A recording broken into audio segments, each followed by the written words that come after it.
All right, so this is a video slash article from Tosha Storey, and I'm one of Nancy from The Oval. She also played in Acrimony and If Loving You Is Wrong, but she's best known nowadays as being Nancy on The Oval. And I'll leave a link because there's actually a video and an article that go along with this interview, and it's about like 5 minutes long for the interview. And then if you want to read the article, pick your poison. I'll leave a link to both in the comment section below. And again, this is from tofab.com. Now, the questions came in the form of both Tyler Perry and her son. I'll focus on her son, Jordan L. Jones, first, just because this was the shortest part of the segment. It was just brought up that, how proud she is of her son for getting the role as Jazzy Jeff in the upcoming Fresh Prince of Bel-Air reboot entitled Bel-Air, which is more of a drama than a comedy. The interviewer asked a joke like,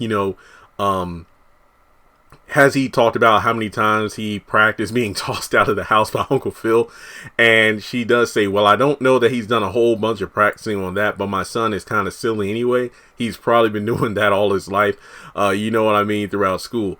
And she said that actually, the article says she's been tight-lipped on the details, which makes sense. I mean, there are probably a lot of things her son hasn't told her. And even if he was told, she wouldn't say it due to the spoilers. But she does say, through the grapevines, I've heard that the show is going to lean more into the dramatic side of things, and it's going to be amazing. I don't know a lot about it because I'm not in it. I just know my son is excited about it and he's having a good time, and all the reports from him or Ma, it's going to be amazing. So I can't wait. And remember that the Bel-Air reboot, the Fresh Prince reboot, is coming to Peacock streaming services on February 13th, 2022. Now, to get to the Tyler Perry portion, the person doing the interview just talks about how he's like the hardest person working in Hollywood, or well, technically not Hollywood, since Tyler Perry has his own thing, or indeed probably anywhere. It's only a matter of time before Tyler Perry has to slow down and hand over creative control of some of his many projects.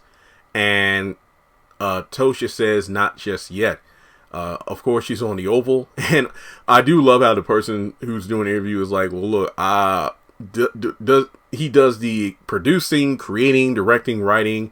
When does he sleep? And she's like, I don't know. This reminds me of when what's his name? Is it Stokely Williams from the group Mint Condition? He did an interview on Vlad TV a few years back, and he talked about how he didn't know when Prince slept. Prince would just be working around the clock, just like Michael Jackson's always practicing and whatnot, dance moves and everything. But he's just a workaholic. Now, she goes on to say something that I've been saying for a while. It's just that he's been in the business for a long time. He thinks, and trust is a huge factor as to who he should hand the reins over to. And his formula works. So it's almost like, why break something that doesn't need to be fixed? But I think as time goes on, age happens, you start living life, and with the pandemic and everything, I'm sure he's already starting to, think further ahead. And I think he's already started to relinquish some of the shows, but we're still full Tyler honey. And I've said this, the Hollywood Reporter article is the source of where this interview came from about him relinquishing a lot of the power to the shows to more directors and writers. And he will be more of an overseer than anything else. But here's the thing, though. I said that I wouldn't be surprised if he held on to his number one shows like The Oval and Sisters. I think Sisters is number 2. I forgot. Or is it The Oval is number 1 on Tuesdays and Sisters is number 1 on Wednesdays?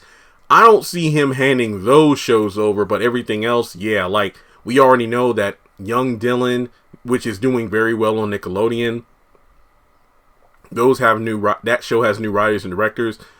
The same can be said about House of Pain and Assisted Living. However, the ratings for these seasons, which have new writers and directors, are lower than the last season, which really stinks because it's way better than they were in the previous seasons when Tyler did everything. So it's like one of those things where, yeah, I mean, if he looks at the ratings for those shows, like, you see people, this is why I don't hand the reins over to new writers and directors, because I have an audience, they know my voice, and I'm like, but season 9 of House of Pain and season 1 of Assisted Living were awful.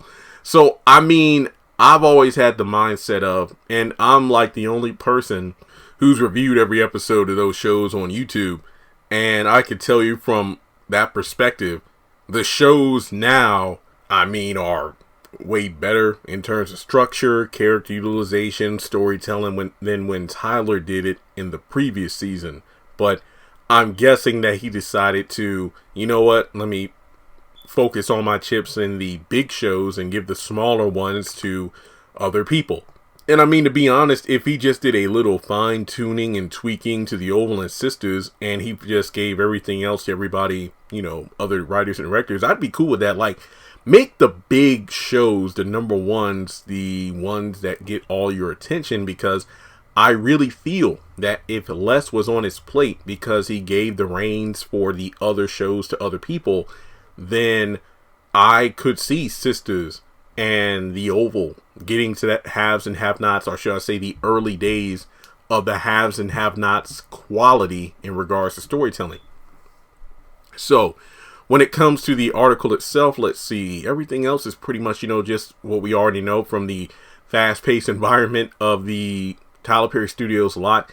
And it's funny how she talks about how so now I do regular shows, not on the Tyler Perry Studio lot, and sometimes I'm like, we do 8 takes. We're going to do 1 episode for a whole week, because remember, on the Tyler Perry Studios lot, it's not uncommon to knock out several episodes in a matter of days, if not a day, where, you know, I've learned from different casts, like, hey, for this entire season, I did all of my scenes in 1 day, or we did all the scenes for the season that needed to be done at this particular place in 1 day. Like, if we got the time, we change outfits if needed, or, you know, change our wardrobe if needed, and then we go back to it. So yeah, it's just one of those things where you just never know. Like, you say you're going to retire or step back or do something different, but then you get a second win out of nowhere, and I mean, Tyler's going to do what Tyler's going to do. And yeah, I never really thought that when it came to him giving up power on the shows, that the Overland Sisters, those would be the ones I see him giving up last, if he gives them up at all. Because I probably feel like, based off the after show, you know, it's the number 1 show for a reason. So, hey, it's like all the other shows that aren't number 1, I could see him giving those up. Now, when it comes to the likes of, let's say, Bruh or Ruthless, because those are actually spin-offs of the number 1 shows on the cable. So I don't know if he's ever going to give those up, but, you know, time will tell. But I think that we're indeed in store for some interesting developments in 2022 with the shows that he filmed in late 2021. But like I said before, if you want to watch the entire video, which is about 5 minutes of this interview, or if you want to read the article, I will leave links to both in the comment section below. Let me know your thoughts in the comment section as well. If he were to ever, you know, fully step back, when do you think Tyler Perry would do it? I mean, he said it would be like over the next couple of years, like I think like 3 to 5 or 3 to 4, something along those lines. But I could imagine maybe around 2025 is when he fully steps back. But I think Tyler is probably the kind of person who isn't used to just relaxing in regards to, you know, fully just doing nothing. I mean, he's a billionaire, but, you know, even so, it's always that hustle. So I could probably see him like stepping back, but then doing some secret projects on the side. But that's just me. But let me know your thoughts below. Like and subscribe. As always, I appreciate it. And I will catch you all in the next video.